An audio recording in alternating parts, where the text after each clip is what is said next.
ለጸሎት የሚደረጉ ዝግጅቶች አሁን ስርዓተ ጸሎት ነው መነሻችን። ለጸሎት ከመቆማችን በፊት ጸሎት ከመጸለያችን በፊት የሚደረጉ ድርጊቶች ወይንም ዝግጅቶች ማለት ነው። ቅድመ ጸሎት፣ ከጸሎት በፊት ምን መዘጋጀት እንዳለብን፣ ጊዜ ጸሎት፣ በጸሎት ጊዜ ምን ማድረግ እንዳለብን፣ ድህረ ጸሎት፣ ከጸሎት በኋላ ምን ማድረግ እንዳለብን በዚህ የትምህርታችን ክፍል እናየዋለን ማለት ነው። እግዚአብሔር ከፈቀደ ድረስ ለዛሬው ጸሎት አንዱ የአምልኮተ እግዚአብሔር መገለጫ ነው። ሰው ሲጸልይ እግዚአብሔር እያመለከ ነው። ጸሎት የአምልኮተ እግዚአብሔር ምንድን ነው አልኳችሁ? መገለጫ ነው። ስለዚህ ስንጸልይ እግዚአብሔር እያመለክ ነው ማለት ነው። የእግዚአብሔር የአምልኮቱ መገለጫ እስከሆነ ድረስ ለጸሎት ምን አለው? ስርዓት አለው ማለት ነው። መስዋዕት ሲሰዋ በስርዓት ነው አይደል? ስንት የመስዋዕት ጊዜያት አሉ ምእመናን? እስኪ ልጠይቃችሁ። ብዙዎቻችን እንመላለሳለን። እንደውም መቁረብ እንኳን ባችሉ ማስቀደስ ብዙዎቻችን ማስቀደስ ይሆናል። ስንት የጸሎት የመስዋዕት ጊዜያት አሉ? ጊዜያት ነው ያልኩት። ጠዋት ቅዳሴ ይቀደሳል አይደል? የእሑድ ቅዳሴ መስዋዕቱ የሚያደርግበት መጨረሻ ስንት ሰዓት ላይ ነው? 1 ሰዓት ላይ ነው። 11 ሰዓት ላይ ዘመኑ ግን ምን ላይ ነው? እንቅልፍ ነው። እንዲሁም ቄሶች ቀድመው እየገቡ እኛ ሳንመጣ የእሑድ ቅዳሴ መግቢያ 11 ሰዓት ነው። መውጫው 1 ሰዓት ነው። የቅዳሜ ቅዳሴ መግቢያ 1 ሰዓት ነው። መፈጸሚያው 3 ሰዓት ነው። የከሰዓቱ ቅዳሴ መግቢያ 7 ሰዓት ነው። መውጫው 9 ሰዓት ነው። 6 ሰዓት የምንገባው ሰው ብዙ ጤና ጎደለው ብዙ በመድኃኒት ተረድቶ የሚኖር ስለሆነ ለሕዝቡ መቼም ጾሙ የተሰራው ለሕዝቡ ነውና ሕዝቡ እንዳይጎዳ ተብሎ 6 ሰዓት ይገባል በዚህ በከተማው እንጂ ወደ አንዳንድ አድባራትና ገዳማት ወጣ ብትሉ የቅዳሴ መግቢያ 7 ሰዓት ነው። መውጫው 9 ሰዓት ነው። ስለዚህ 9 ሰዓት ሌላው ሰዓት 11 ሰዓት መስዋዕት የሚሰዋበት አለ። እሱ መቼ ነው?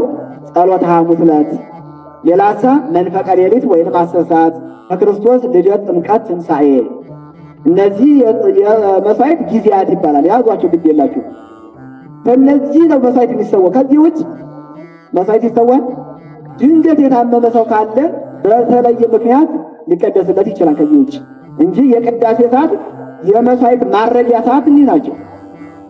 ስለዚህ ለመስዋዕቱ ስርዓት እንዳለ ሁሉ ጸሎትም አንዱ የአምልኮተ እግዚአብሔር ክፍል መገለጫ ነውና ለጸሎትም ስርዓት አለው እንጂ እንደ በተፈቀደ በልማድ የምናከናውነው አይደለም። ስለዚህ ጸሎት ምን አለው? ስርዓት አለው።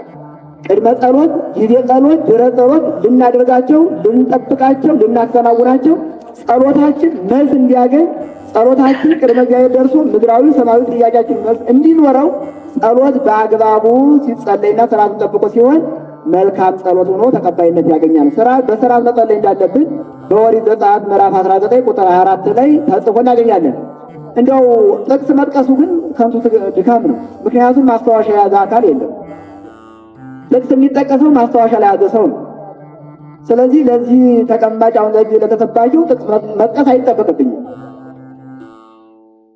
አሁን የሚጠቀሰውን ጥቅስ ጽፋችሁ ይዛችሁ ከቤት ሄዳችሁ ስለ ጸሎት ማንነት ልትማሩና ልታውቁበት ነገ ስለ ጸሎት ጥያቄ የሚያነሳ አካል ቢኖር በዚያ መልስ መልሳችሁ እንድትኖሩና ራሳችሁ እንድትጠብቁ ነው ጥቅስ የሚጠቀሰው።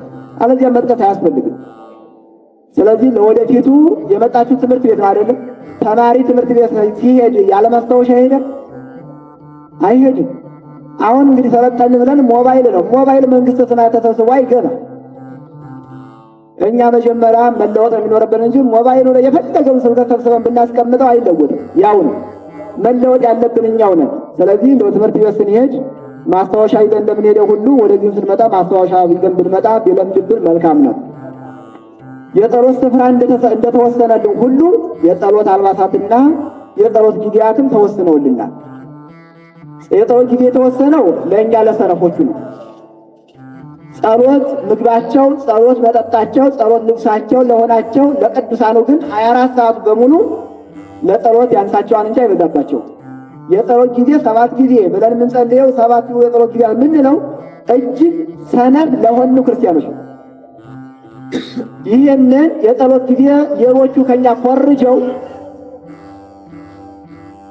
ሲጸልዩ እናያቸዋለን። የተቆረጀው ግን ከዚህ ቤተክርስቲያን ነው። የዚህች የጸሎት ስርዓት ባለቤት ሆነን ሳለኛ ግን አንጠቀምም። አሁን ብዙዎቻችን ቤተክርስቲያን የስርዓት ባለቤት ናት፣ ቤተክርስቲያን የዚህ ምንጭ ባለቤት ናት እንላለን፣ ግን አንጠቀምም። አሁን ምንም ጎደሎ የለባት ቤተክርስቲያናችን ሁሉን መጥና ለክታ ሰፍራ ቆጥራ ሰጥተናለች። የዚያ ስርዓት ባለቤት ግን ተጠቃሚዎች አይደለም፣ ባለቤቶች ነን እንጂ አንጠቀምበትም። ስለዚህ ሰባቱ የጸሎት ጊዜያት ለሰነፎቹ፣ ለትጉሃኑሳ 24 ሰዓት በሙሉ ለጸሎቱ ያንስባቸዋል እንጂ አይበዛባቸውም። ቅድስት ቤተክርስቲያናችን ቅዳሴውን በሙሉ በምንባብ ስለምታነበው እንጂ ሁሉን የቅዳሴ በዜማ እያዜሙ ካህናቱ ቢቀድሱልን 12ቱ ሰዓት ማለት አይበቃውም። ምክንያቱም አንዱ ቀለም እስከ 7 እስከ 6 ድርብ ዜማ ያለው ከመንፈስ ቅዱስ የተሰጣት ሀብት ስላለ፣ ስለዚህ ሰባት የጸሎት ጊዜያት በጣም እጅግ ሰነፍ ለሆኑ ሰዎች ነው። ስለዚህ በእነዚህ የሰባት ጸሎት ጊዜያት አለመጸለይ ከሰነፎቹም ቁጥር እንዳንቆጠር ያደርገናል ማለት ነው። ስለዚህ ስንጸልይ ለመጀመሪያ ጊዜ ማድረግ የሚጠበቅብን አንደኛው እጅን መታጠብ ይላል። እኔ ትምህርቴን ሳልጨርስ ሰው እየተነሳ እየሄደ ነው። እሺ ላጠቃል። አንደኛው አንዱ እንኳን ልንገራችሁ። ሰው ለጸሎት ከመቆሙ በፊት ምን ማድረግ አለበት? እጅን መታጠብ አንደኛ ነጥብ ያዙ። ወይደሉ ጸሎት እምበረታሃዝ ወደይሆሙ በማይ ይጸልዩ እምቅድመ ተገብሮ ተግባር። ስጋዊ ተግባራት ከማድረግ አስቀድሞ ሰዎች ለጸሎት ከመቆማቸው በፊት በንጹህ ውሃ ታጥበው ሊጸልዩ ይገባል ብለው አባቶቻችን በፍትሐ ነገሥት አንቀጽ 14 ላይ ጽፈው አስቀምጠውልናል። ስለዚህ በሰባቱም የጸሎት ጊዜያት እንድንታጠብ ብንታዘዝም ይልቁንም በመንፈቀ ሌሊት እና በነግህ ስንጸልይ በ12 ሰዓትና በመንፈቀ ሌሊት ይጸልያል። የጸሎት ጊዜያት ከሚለው እናየዋለን ቀጣይ። በመንፈቀ ሌሊት ከምኝታችን እንዲሁም በነግ ከምኝታችን ቁመን ከመጸለያችን በፊት እጃችን ምን ማድረግ አለብን? መታጠብ አለብን። የመጀመሪያው ጸሎት ስርዓት አንደኛው እሱ ነው። ለምን ቢባል ተኝተን ከመነሳታችን የተነሳ ሰዎች እንደመሆናችን መጠን ርፍሃት አይጠፋምና እጃችን ታጥበን የጸሎት መጻሕፍታችን አንስተን እንድንጸልይ አባቶቻችን በጸሎት አንቀጽ ጽፈውልናል። ከተግባረ ሥጋ አስቀድሞ መጸለይም እንዳለብን ሐዋርያው ቅዱስ ጳውሎስ ደቀ መዝሙሩ ጢሞቴዎስን በአንደኛ ጢሞቴዎስ መልእክቱ ምዕራፍ 2 ቁጥር 1 ላይ ሲመክረው አስተበቁዐከ ቀዳሜ ኩሉ ትግበር ጸሎተ ወስዕለ። ልጄ ሆይ ከነገሮች ሁሉ አስቀድመህ ጸሎትን፣ ምልጃን፣ ምስጋናን እንድታደርግ እማልድሃለሁ ይለዋል። ተግባረ ሥጋችንን ከማከናወናችን በፊት ምንም እንስራ ምንም ወደ ተግባረ ሥጋችንን ከመሰማራታችን በፊት አስቀድመን መጸለይ እንዳለብን መጽሐፍ ቅዱስ ይነግረናል። እንዲሁም ለጸሎት ስንቆም እጃችንን መታጠብ እንዳለብን ይነግረናል። በየትኛው ጊዜ ታጥቦ መጸለይ እንዳለ ሆኖ ይልቁንም መንፈቀ ሌሊትና ነግ ላይ ስንነሳ ታጥበን መጸለይ እንዳለብን ቅዱስ መጽሐፍ ነገሥት ይነግረናል ነው። ምክንያቱም ርፍሃት አይጠፋምና። እንዲሁም አባቶቻችን በሌሊት በሚያደርሱት ስብሐተ እግዚአብሔር በሰዓታቱ ከሐፂበከ በማይ ጸልይ፣ በውሃ ታጥበህ ጸልይ እያሉ በታጥቦ መጸለይ እንዳለብን ያስረዳናል። ታጥቦ መጸለይ ሚስጥሩ ምንድን ነው ስንል፣ ምክንያቱም ለጊዜው ከርሳተ ሥጋ መንጻት ነው የመጀመሪያው ዋና ዓላማ። ሚስጥሩ ግን መታጠብ ምንን ይገልጻል ብንል ቅዱሳን በእግዚአብሔር ሥልጣን ሞትን ድል አድርገው ምዕመናንና ምዕመናት ከተነሱ በኋላ ከኃጢአት ንጹሕ ሆነው እግዚአብሔርን የማምለክና እግዚአብሔር የማመስገን እድል እንደሚሰጣቸው የምንረዳበትና የምናውቅበት ነው። ውሃ ከርሳተ ኃጢአት እንደሚያነጻው ሁሉ ቅዱሳንም ምዕመናንና ምዕመናት በእግዚአብሔር ሥልጣን ሞትን ድል አድርገው የክብር ትንሣኤን ከተነሱ በኋላ ከርሳተ ኃጢአት ጉስቁልና ንጹሐን ሆነው እግዚአብሔርን እያመለኩና እግዚአብሔርን እያመሰገኑ እንደሚኖሩ የምንረዳበት ነው። ምክንያቱም ተኝተን መነሳታችን ሙታን የመነሳታችን ምሳሌ ነው። ሰው ሲተኛ ሞቱን ይሰብካል፣ ሲነሳ ደግሞ በሞቱ ሞትን ክርስቶስ ድል አድርጎ እንደተነሳ በክርስቶስ ስልጣን ሞትን ድል አድርገን እንደምንነሳ እናውቃለን። ስንተኛም በእግዚአብሔር ፈቃድ ነው፣ ስንነቃም በእግዚአብሔር ፈቃድ ነው። ራሱ ወዶ ፈቅዶ የሚተኛ የሚያንቀላፋ አንድም ፍጥረት የለም። ራሱ ወዶ ፈቅዶ አሁን አብሮ የሚነቃ የለም። እግዚአብሔር ካላነቃም በዘፈኝቶ ማሸለምም አለ። ስለዚህ ሰው የሚተኛው በምን ነው? በማን ፈቃድ ነው? የሚነቃው በማን ፈቃድ ነው?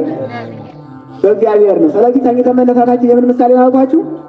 የትንሣኤ ምሳሌ ነው። ተነስተን መታጠባችን ሙታን ተነስተው ንጹሐን ሆነው እግዚአብሔርን እያመለኩ የመኖራቸው ምሳሌ ነው። ስለዚህ አንደኛው የጸሎት ስርዓት እጅን ታጥቦ መጸለይ የሚለው ነው። ሁለተኛው ቀኒተ ሐቆየ በዝናር ወገብን መታጠቅ። ወገብን መታጠቅ ብዙ ምስጢር አለ በመጽሐፍ ቅዱስ። ወገብን መታጠቅ የፍጹም አገልጋይነት ምልክት ነው። አንድ ቢትወደድ አንድ አገልጋይ ወገቡን አደግድጎ ታጥቆ በጌታው ፊት ሲቆም ፍጹም ተላላኪ አገልጋይ ነው ሲል ነው። ስለዚህ ወገብን መታጠቅ ምንድን አልኳችሁ? የመታዘዝ የፍጹም አገልጋይነት ምልክት እንደሆነ ይነግረናል። በገዳም አንዳንድ ጊዜ ለወጅሉ ገጥሟችሁ ወደ ገዳም ስትሄዱ በገዳም ያሉ አባቶቻችን እናቶቻችን ሲላላጉ ሲያገለግሉ በገዳም እሺ አቤት ወዴት እያለ የሚያገለግል ሄር ላይክ ይባላል። ምን አልኳችሁ? ሄር ላይክ ማለት ነው በጎ አገልጋይ ማለት ነው። ሄር ማለት ደግ ቸር ማለት ነው። ላይክ ማለት አገልጋይ ማለት ነው። ስለዚህ በጎ አገልጋይ ለአባቶች ለእናቶች ሲያገለግሉ በእናቶች እናቶች በአባቶች አባቶች ሲያገለግሉ ወገባቸውን ታጥቀው አደግድገው ሲጠሯቸው አቤት ሲልኳቸው ወዴት ብለው ያገለግላሉ። ስለዚህ ወገብን አደግድጎ ታጥቆ መቅረብ በጎ አገልጋይነትን ፍጹም ታዛዥነትን የሚሰብክ ነው የሚገልጽ ነው ማለት ነው። ወገብን ከማደግደግ በፊት አንገታቸውን ቀለስ በማድረግ ከአንገታቸው ዝቅ በማድረግ ይህንን በጎ አገልግሎትን ይጀምሩታል። ስለዚህ ወገብን ማደግደግ በወገብ መታጠቅ የታዛዥነት የፍጹም አገልጋይነት መገለጫ እንደሆነ መጻሕፍት ይነግሩናል። እንግዲህ ስለሚከተሉት ዋና ዋና ነጥቦች ክርስቶስ አምላካችን ወገባችንን ታጥቀን እንድናገለግል እንድንጸልይ ታዘናል። በጸሎት ጊዜ ወገብን መታጠቅ ስርዓት ነው። ወገብን መታጠቅ የሚለው ደግሞ በልብስ በትጥቅ ወገብን መታጠቅ ብቻ ሳይሆን ወገብ ልቡናችንን በንጽህና ዝናር መታጠቅ ነው። ይህ ማለት ከኃጢአት ነስቶ ንጹሕ ሆኖ መጸለይ ማለት ነው ዋቸው። ስለዚህ ስለሚከተሉት ዋና ዋና ነገሮች ወገባችንን ታጥቀን እንድናገለግል እንድንጸልይ ታዘናል። ጌታችንን መስለን ለማገልገልና ለመጸለይ ክርስቶስ አምላካችን ለስም አጠራሩ ክብር ምስጋና ይድረሰውና በዮሐንስ ወንጌል ምዕራፍ 13 ቁጥር 4 ላይ ደቀ መዛሙርቱን ዝቅ ብሎ እግራቸውን ሲያጥባቸው ወገቡን ታጥቆ እንዳጠባቸው ያስረዳናል። ምን አልኳችሁ? በሚለብሰው ልብስ ወገቡን ታጥቆ። ስለዚህ ወገቡን ታጥቆ መጸለይና ማገልገል ከማን ተማር ነው? ከመምህራችን ከፈጣሪያችን ከኢየሱስ ክርስቶስ ከመድኃኒታችን ነው። ወገቡን ታጥቆ የሚያስተምራቸውን ተማሪዎቹን ዝቅ አድርጎ ወገቡን ታጥቆ አጥቧቸው ካጠበ በኋላ ደግሞ በዚያው በልብሱ እግራቸውን ወልውሎ ንጹሕ አድርጓቸዋል።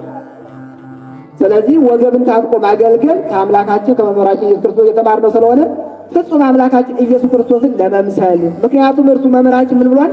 ተማሃሩ ምኔ በማቴዎስ ወንጌል ምዕራፍ 11 ላይ ከኔ ተማሩ። ከማን ተማሩ? ከኔ ተማሩ ስላለን ከእሱ ተምረን ወገባችን ታጥቀን እንጸልያለን፣ ወገባችን ታጥቀን እንላላካለን፣ እናገለግላለን። ምእመናን ወደ ቤተ መቅደሱ በማሕሌቱ በቅድስቱ ቁማችሁ ካህናቱ ዲያቆናቱ ወደ ቤተ መቅደስ ሲገቡ ሥርዓተ ቤተ ክርስቲያንን የጠበቁት ያልጠበቀ ከሆነ እንደኔ ከሆነ ዝም ብሎ ሊገባ ይችላል። እንደ እናት አባት ቤት እንደ ሆቴል ቤት ዝም ብሎ አይገባም። ቤተ መቅደስ ዝቅ ተብሎ ቀኝ እግርን አስቀድሞ እግርን ጨምቶ ወይንም ቀስ ብሎ ነው የሚንቀሳቀሱት። በመጽሐፈ መክብብ እንዲህ ይላል፣ ወደ ቤተ እግዚአብሔር ስትሄድ እግርህን ጠብቅ ይላል። ቤተ ክርስቲያን ስንመጣ ወይም ወደ ቅጥሩ ስንገባ ከቅጥሩ ከገባን ጀምሮ እንደው እንደሌላው ቦታ ለፊው ለፊያል ጅው ጅው እያል አንሄድበትም። እግርህን ጠብቅ። እንቅስቃሴያችን ሁሉ የተመጠነ የተለካ ነው መሆን ያለበት። ስለዚህ ስርዓት የተማሩ የቤተ ክርስቲያን አገልጋዮች ወደ ቤተ መቅደሱ ሲገቡ ታጥቀው ጥምጥማቸውን ቀጸላቸውን ፈተው ዝቅ ብለው ሰግደው ነው የሚገቡት አይደል? እዩዋቸው። የሚያደርጉት እንዲህ ነው። እንዲህ ማድረግ አገልጋይ ካያችሁ ያልተማረ ስርዓት ያልጠበቀ ነው። ስለዚህ ወደ ቤተ መቅደስ ስንገባ እኛ መቅደም ያለበት እግራችን አስቀድመን ዝቅ ብለን ታጥቀን መግባት ይኖርብናል እና ከመምህራችን የተማርነው ይህንን ነው። ሁለተኛ ወገባችን የምንታጠቀው መላእክትን የሚያስመስል አገልግሎት ስለሆነ ሰው ሲጸልይ መላእክትን ይመስላል፣ ሲበላ እንስሳን ነው የሚመስለው። ስንበላ ማንን እንመስላለን? እንስሳዎችን። ስንጸልይ ማንን እንመስላለን? መላእክትን። ስለዚህ ጸሎት መላእክትን የሚያስመስል ነው። ስጋ የለበስ መላእክት ያደርገናል። ምን ስንል? ስንጾም፣ ስንጸልይ፣ ስንሰግድ፣ ስንመጸውት መላእክትን፣ ስንበላ፣ ስንጠጣ፣ ስንዋለድ፣ ስንሞት ይሄ ደግሞ እንስሳት የምንመስልበት ነው። ስለዚህ ሁለተኛ ታጥቀን የምንጸልየው መላእክትን የሚያስመስል አገልግሎት ነው። ምን? ጸሎት። መላእክት ምንም እንደኛ የሚያደገድጉት የሚያልቅ የሚያፈጅ ልብስ ባይኖራቸውም በክልኤ ክነፊሆሙ ይከድኑ ገጾሙ ወበክልኤ ክነፊሆሙ ይከድኑ እግሮሙ ይሰሩ አንጻረ ህቡረ ወይብሉ ቅዱስ ቅዱስ ቅዱስ። መላእክት እሳት ልብሱ፣ እሳት ቀሚሱ፣ እሳት አካሉ የሆነውን አምላካችን እግዚአብሔርን ከባሕርየ መለኮቱ የተነሳ ማየት ሲሳናቸው በሁለት ክንፋቸው ፊታቸውን ይሸፍነው ቅዱስ እያሉ ያመሰግኑታል። በሁለት ክንፋቸው ፊታቸው መሸፈናቸው ያንተን ፊት ማየት አይቻለንም ሲሉ ነው። በሁለት ክንፋቸው እግራቸውን ይሸፍናሉ። ካንተ ፊት መቆም አይቻለንም ሲሉ ነው። አሁን ከእግዚአብሔር ፊት መቆማችን የእናንተ መቀመጥ የእኔ መቆም እግዚአብሔር ወዶና ፈቅዶ እንጂ ተገብቶን ነው አይደለም። በሁለት ክንፋቸው ደግሞ እንዲህ ረበው ትምህርተ መስቀል ሰርተው ይቆማሉ። ረበው ትምህርተ መስቀል የመስቀል ምልክት ሰርተው መቆማቸው ትምህርተ ተልእኮ ነው ይላሉ አባቶቻችን። የመላላክ የማገልገል ምልክት ትምህርተ መስቀል ሰርተው እንዲሁ ነው መላእክት እግዚአብሔርን ያመሰግኑታል። በራእየ ዮሐንስ ምዕራፍ 15 ቁጥር 6 ላይ እንዲህ ይላል፣ የጌጥ ልብስ ለብሰው ወገባቸውንም በወርቅ መታጠቂያ ታጥቀው ይቆማሉ ይላል። የምን ልብስ ለብሰው? የጌጥ ልብስ ለብሰው በወርቅ መታጠቂያም ታጥቀው በፊቱ ይቆማሉ። ራእየ ዮሐንስ ምዕራፍ 15 ቁጥር 6 የጌጥ ልብስ ለብሰው ሲባል ይሄ የሚያብረቀርቀው የዚህ ዓለም ልብስ የብርሃን ልብስ ለብሰው የብርሃን መጎናጸፊያ ተጎናጽፈው ንጽሕና ዝናርን ታጥቀው በእግዚአብሔር ፊት እግዚአብሔርን ለማገልገል ይቆማሉ። ምናቸውን ታጥቀዋል? ወገባቸውን ታጥቀዋል። ስለዚህ ወገብን ታጥቆ በእግዚአብሔር ፊት ለምስጋና፣ ለጸሎት፣ ለምልጃ መቆም መጽሐፍ ቅዱሳዊ ስለሆነ ስለዚህ ለጸሎት እንቆም ወገባችንን እንታጠቃለን ነው። ሌላው ለጌታችን ያለንን መታመን የምንገልጽበት ነው። ለጌታችን ለአምላካችን ለመድኃኒታችን ክርስቶስ ያለንን መታመን የምናሳይበትና የምንገልጽበት ወገባችን መታጠቃችን። አንድ ምድራዊ ጎልማሳ ወይም ወታደር ለጌታው ያለውን ታማኝነት የሚገልጸው ታጥቆ በጌታው ፊት ወዲያ ወዲህ እያለ ሲመላለስ ጠላት ይርዳል፣ ጠላት ይንቀጠቀጣል፣ ጌታውም ደስ ይለዋል። ያ ምድራዊ ወታደር ሙሉ ትጥቁን ታጥቆ በጌታው በንጉሥ ፊት ከግራ ወደ ቀኝ ከቀኝ ወደ ግራ ከላይ ወደ ታች ማለቱ ለጌታው ያለው ተአማኒነት የሚገልጽበትና አለው ማለቱን የሚገልጽበት ነው። እኛ ለጸሎት በእግዚአብሔር ፊት ስንቆም መታጠቃችን በእግዚአብሔር ፍጹም እምነት ያለን የእግዚአብሔር አገልጋዮች መሆናችንን በእግዚአብሔር ዘንድ ባለን እምነት ፍጹም እምነት ያለን ሰዎች መሆናችንን ለመግለጽ ለጸሎት በእግዚአብሔር ፊት ስንቆም በማን ፊት? ወገባችንን እንታጠቃለን ነው። ስለዚህ ወገባችንን የምንታጠቅበት ይሄ ነው። ምክንያቱም የቆምነው በማን ፊት ነው? በሰማያዊ ንጉሥ በእግዚአብሔር ፊት ቁመናልና። ወታደሩ ታጥቆ በጌታው ፊት እንደሚመላለሰው ሁሉ እኛም የውጭና የውስጥ ሕዋሳቶቻችንን ሰብስበን አንድ አድርገን በእግዚአብሔር ፊት እንቆማለን። ጸሎት ሲጸለይ ውስጣዊም ሆነ ውጫዊ አይምሯችንን ሊሰበሰብ ይገባዋል። ብዙዎቻችን ግን እንጸልያለን፣ ግን ሕሊናችን አይሰበሰብም። ስለዚህ ሕሊናችንን ሰብስበን በእግዚአብሔር ፊት ቆመን ታጥቀን መጸለይ ከእግዚአብሔር ዘንድ ያገኘነውና ይህንን ስርዓት ለመፈጸም ነው። ሌላው ወገባችንን ታጥቀን በእግዚአብሔር ፊት የምንቆመው አራተኛው ስርዓተ አበው፣ ሶስተኛው ስርዓተ አበው ስለሆነ ነው። የአበው ስርዓት ስለሆነ አበው ማለት ምን ማለት ነው?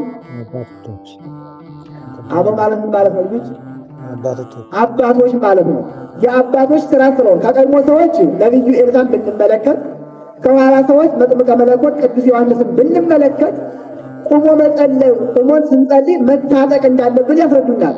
አንደኛ ነገሥት ምዕራፍ 1 ቁጥር 8 የማርቆስ ወንጌል ምዕራፍ 1 ቁጥር 6 ላይ እነዚህ ሁለቱ ቅዱሳን ለአብነት ብቻ የጠቀስኳቸው ቁመው መጸለይ እንዳለብን ነግረውናል፣ አስተምረውናል። ቁሞ መጸለይ ብቻ ሳይሆን ቁሞ ታጥቆ መጸለይ ብቻ ሳይሆን ታጥቆ መኖርም እንዳለብን መጽሐፍ ቅዱስ ይነግረናል። ታጥቆ ስላችሁ ይህ ምድራዊ ትጥቅ አይደለም። ዓለም እርስ በርሷ እየተናፈረችበት እየተፈጃጀችበት ያለችውን ትጥቅ አይደለም ያወራን ያለን። የእኛ ትጥቃችን ውዳሴ ማርያማችን ነው። የእኛ ትጥቃችን መዝሙረ ዳዊት ነው። የእኛ ትጥቃችን መጽሐፈ አርጋኖን ነው። የእኛ ትጥቃችን ትምህርተ ቡራቱ ኪዳኑ ሊጦኑ ነው። የእኛ ትጥቃችን ድርሳናቱ ገድላቱ ናቸው እንጂ ስለ ምድራዊ ትጥቅ አይደለም አሁን እያወራን ያለን። መንፈሳዊ ትጥቅ ሲጥል እንጂ ሲተኮስ እንደ ዓለም መሳሪያ አይሰማም። ሲጥል ይታያል፣ ሲተኮስ ግን አይሰማም። ስለዚህ የእኛ ትጥቃችን ምንድነው? ከዚህ በኋላ ቃለ እግዚአብሔር ነው፣ ጸሎት ነው። ስለዚህ እነዚህ ቅዱሳን ወገባቸውን ታጥቀው መጸለይ ታጥቀን መኖር እንዳለበት ክርስቲያን እንደ ወታደር መሆን ያለበት። ወታደር መሸመሽ ዝግጁ ነው። ተነስ ሲባል መነሳት ብቻና ብቻ ነው። ዝግጁ ያልሆነ ወታደር አገር ያስወርራል፣ ለጠላት ያጋልጣል። ክርስቲያንም ሞት የሚባል ነገር ሲመጣ ዝግጁ ሆኖ መገኘት አለበት። ሞት ከመጣ በኋላ ሞት በር ካንኳኳ በኋላ ልታረቅ ንስሐ ልግባ ሥጋው ደሙን ልቀበል ቢባል አይፈቅድም እጅሉ። ስለዚህ ክርስቲያን መሸመች መንፈሳዊ ትጥቆችን ሁልጊዜም ታጥቆ መኖር ያለበት እንጂ ጊዜ ጠብቆ መንፈሳዊ ትጥቅ መታጠቁ ትርጉም የለውም። ስለዚህ በዚህ መሰረት ስርዓተ አበውን ለመፈጸም ክርስቶስ አምላካችን ለመምሰል መላእክትን ለመምሰል በጸሎት ጊዜ ወገብን መታጠቅ ሁለተኛው የጸሎት ስርዓት ነው። በቀድሞው ዘመን ለኢትዮጵያ የነገሱ ነገስታት ሲነግሱ ለኢትዮጵያ የነገሱ ነገስታት ሲነግሱ የገዳም አባቶች ተጠርተው ከመዝሙረ ዳዊት ቅን ሰይፈከ ኃያል ሳቆየከ ኃያል ሆይ ተነሳ፣ ሰይፍህን በወገብ ታጠቅ፣ ሀገር ግን ጠብቅ፣ ጠላትህን ተበቀል ሲሉ ይህን የመዝሙረ ዳዊት ጸልየው በትረ ወርቁን፣ ህለተ ወርቁን፣ አክሊለ ወርቁን፣ መንበረ ወርቁን ለንጉሡ ያስረክቡታል። በሀገራችን ታሪክ አራቱ መናብርተ ጽዮን የሚባሉ ታቦተ ጽዮን ያረፈችባቸው አራት ታሪካዊ ሀገራት አሉ። ሌሎች ታሪክ የላቸው ማለት አይደለም። አራቱ መናብርተ ጽዮን የጽዮን መንበሮች የሆኑት እነዚሁም አክሱም ጽዮን፣ መርጡለ ማርያም፣ ተድባበ ማርያምና ጣና ቂርቆስ። በቀድሞ በሀገራችን ዘመን ለኢትዮጵያ የሚነግሱ ነገስታት ሲነግሱ የነዚህ አሁን የጠራኋቸው አድባራትና ገዳማት አባቶች አበምኔቶች ይጠሩና እንዳስፈላጊነቱ አንድ ሱባኤ ሁለት ሱባኤ ከጸለዩ በኋላ ለሚነግሰው ንጉሥ የሚገባውን ልብሰ መንግስት ይሰጡታል። የአክሱም ጽዮን ንቡረ እድ ለሚነግሰው ንጉሥ የወርቅ ዘውድ ያቀዳጀዋል።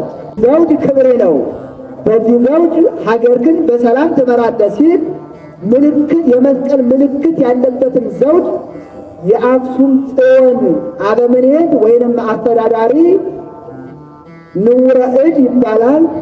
ዘውዱን ለንጉሱ ያቀዳጀዋል። የማን አልኳችሁ? የአክሱም ጽዮን ማን ይባላል? መጠሪያ ስሙ የክብር ስሙ ንቡረ እድ። ምን ይሰጠዋል? ለንጉሱ ዘውድ ያቀዳጀዋል። ዘውድ የክብር መጨረሻ ነው። ዘውድ የመንግስት ተስፋ ምሳሌ ነው። ነገስታት በምድር ሲነግሱ ዘውድ ከተቀዳጁ በኋላ ሌላ ክብር እንደማይፈልጉት ሁሉ ምዕመናንም አክሊል መንግስተ ሰማያትን ዘውድ መንግስተ ሰማያትን ካገኘ ሌላ የምንፈልገው ክብር የለም። ስለዚህ ዘውድ የክብር መጨረሻ ነው። ዘውዱ ላይ የመስቀል ምልክት አለ። ቤተ መዘክር እየገባችሁ ስታዩት ልብ በሉ። ስለዚህ ይህን ዘውድ ለንጉሥ የሚያቀዳጀው ማን አልኳችሁ?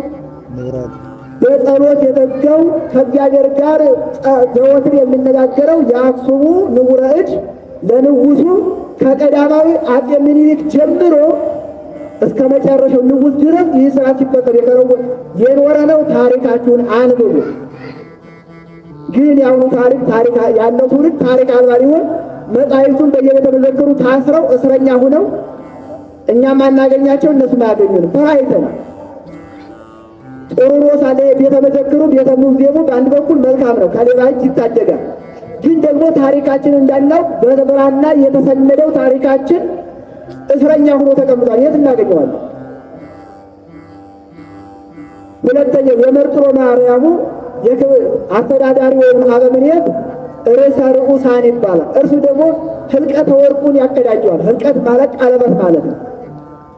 ሀገር ሚስት ናት፣ ሀገር የህይወት አጋር ናት ሲሉ ቀለበት ልክ አንድ ሙሽራ ለሙሽሪት ቀለበት እንደሚያስረዳት ሁሉ አንድ የሀገር ንጉሥም ለሀገር በሀገር ሲነት አባቶች ጸልየው ቀለበት ያስሩለታል።